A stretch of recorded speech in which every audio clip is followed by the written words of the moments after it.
First at 5 o'clock, leaders from FEMA and the Cherokee Nation tour a community storm shelter that's under construction right now in Hulbert. Thanks for joining us. I'm Lori Fulbright. And I'm Craig Day. The shelter is being built thanks to FEMA grant money to help people stay safe during severe weather. News on 6's Jordan Tidwell takes us inside that shelter. The Cherokee Nation says 9 tornadoes have touched down in Hulbert since 2015.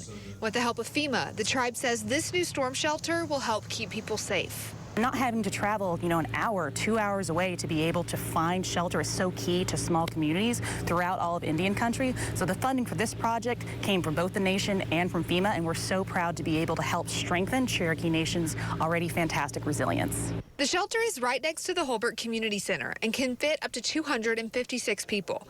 Kelby Kennedy with FEMA says this shelter shows the vital role tribal nations are taking to make sure everyone is safe.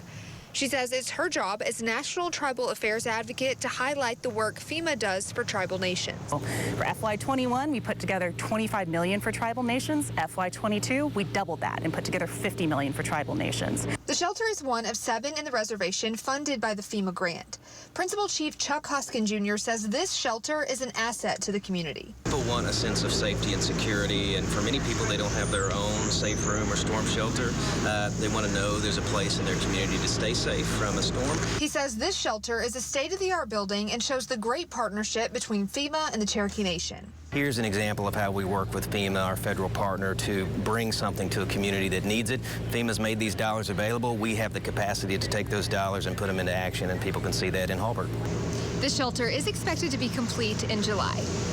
In Hulbert, Jordan Tidwell, Oklahoma's Own, News on 6.